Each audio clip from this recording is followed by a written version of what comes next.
ዛሬ እንደተለመደው በሌላ በአዲስ እውነተኛ የፍቅር ታሪክ ተመልሰናል። ሀሳብ አስተያየታችሁን ኮሜንት ላይ አድርጉልን። ሰብስክራይብ ያላደረጋችሁ ሰብስክራይብ በማድረግ ቤተሰብ ይሁኑ። ወደ ታሪካችን።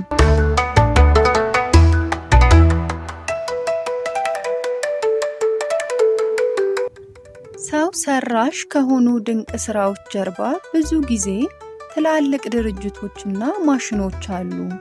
ነገር ግን በቻይና አንድ ግዙፍ ተራራ ላይ የሚገኙ 6000 ደረጃዎች የተሰሩት በአንድ ሰው እጅ ብቻ ነው። ለዛውም ለ50 ዓመታት በየቀኑ ድንጋዩን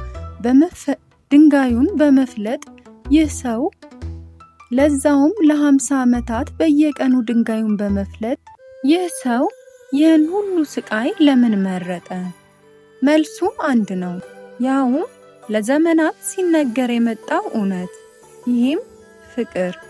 ወደ አስገራሚው የሊዮና የሹ ታሪክ እንለፍ።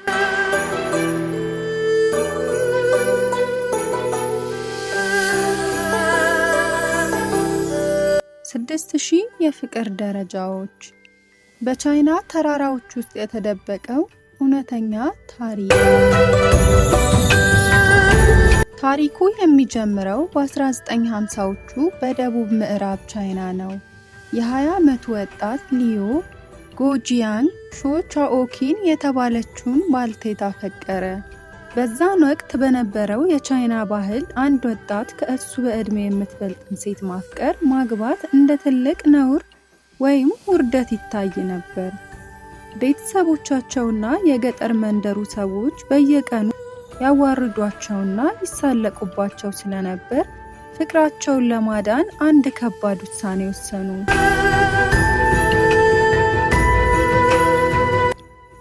ከሰው ዓይን ርቀው ማንም ወደማይደርስበት ጫካ ወደ በዛበት የጂያንግጆን ተራራማ ጫፍ ሸሽተው ሄዱ።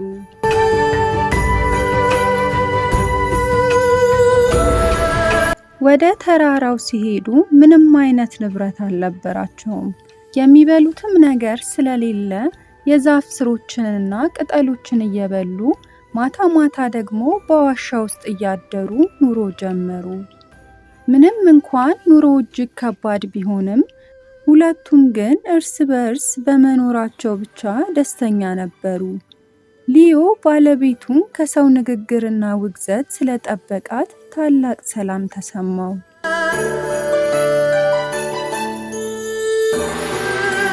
ተራራው በጣም ገደላማ ከመሆኑ የተነሳ ባለቤቱ ሾ ወደ ታች ለጉዳይ መውረድ በፈለገች ቁጥር በጭንቀት ትያዝ ነበር። በትንሽ ስህተት ተንሸራታ ሕይወቷ ሊያልፍ እንደሚችል ሊዮ ተረዳ። እዚህ ጋር ነው እንግዲህ ዓለምን ያስገረመው ታሪክ የሚጀምረው።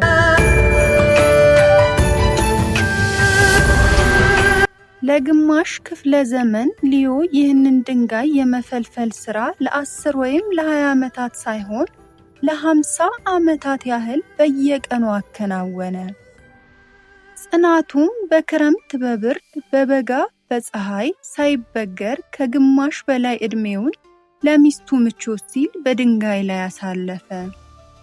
ውጤቱም በመጨረሻ ከግርጌ እስከ ተራራው ጫፍ የሚደርስ 6000 ደረጃዎች በእጁ ሰርቶ ጨረሰ።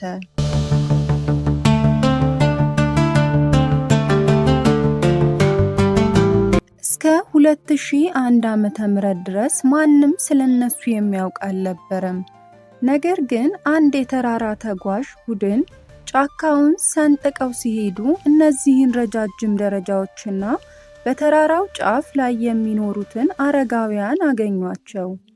ታሪካቸው በቻይና ሚዲያዎች ሲሰራ መላው ዓለም በሁለቱ ጥንዶች ፍቅር ተደነቀ።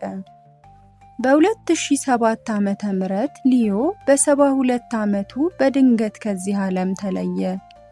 ሊዮ ሲሞት ባለቤቱ ሾ እጅግ አዝና ነበር። እርሱ ለፍቅር ሲል የፈለፈላቸውን ደረጃዎች እየዳሰሰች ለብዙ ቀናት አለቀሰች። አንተ ከሌለ እኔ እንዴት እኖራለሁ ትል ነበር። ከጥቂት ዓመታት በኋላ በ2012 ዓመተ ምህረት እሷም አረፈችና ከባለቤቷ ጎን ተቀበረች።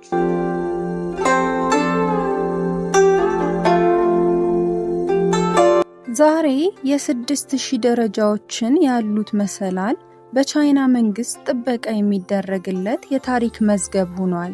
በሚሊዮን የሚቆጠሩ ሰዎች የፍቅር መሰላል የሚባለውን ይህን ድንቅ ስራ ለማየት ወደዚያ ተራራ ይጓዛሉ። የሊዮ ታሪክ የሚያስተምረን አንድ ነገር አለ። እውነተኛ ፍቅር ቃላት ሳይሆን ተግባር ነው።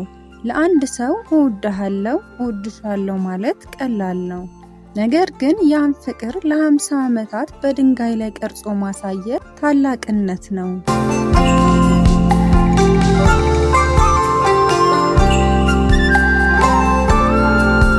ዛሬ ሊዮና ሾ የሉም። ነገር ግን ያ የፈለፈለው 6000 ደረጃዎች አሁንም በተራራው ላይ አሉ። ሊዮ ለባለቤቱ የተወላት ትልቁ ስጦታ ደረጃዎችን ብቻ ሳይሆን ፍቅር እስከ መጨረሻው እንደሚጸና ያሳየበት ታሪኩን ነው። እውነተኛ ፍቅር ድንጋይን ይፈልጣል፣ ጊዜን ያሸንፋል፣ ደግሞም እንደዚህ ለዘላለም ይኖራል።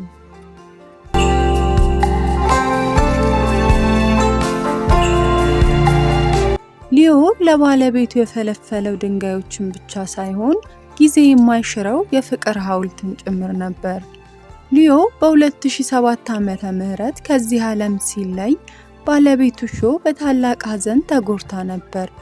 እርሱ ለፍቅሯ ሲል በደሙና በወዝ የሰራቸውን ደረጃዎች እየዳሰሰች አንተ ከሌለ እኔ እንዴት እኖራለሁ እያለች ለብዙ ቀናት ስታለቅስ ነበር።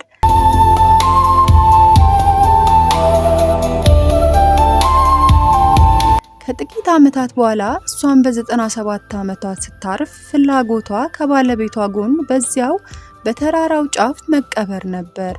ዛሬ ሁለቱም በፍቅር በኖሩበት ተራራ ላይ ጎን ለጎን ተቀብረው ይገኛሉ። የሊዮና የሾ ታሪክ የሚያስተምረን አንድ ትልቅ እውነት አለ። እውነተኛ ፍቅር ቃላት ሳይሆን ተግባር ነው። ለአንድ ሰው እወድሻለሁ፣ እወድሃለሁ ማለት ቀላል ነው። ነገር ግን ያን ፍቅር ለግማሽ ክፍለ ዘመን በድንጋይ ላይ ቀርጾ ማሳየት ታላቅነት ነው። እናንተ ይህንን ልብ የሚነካ ታሪክ ስትሰሙ ምን ተሰማችሁ? ዛሬ ባለንበት የቴክኖሎጂ ዘመን እንዲህ አይነት ጽኑ ፍቅር ይኖራል ብላችሁ ታምናላችሁ?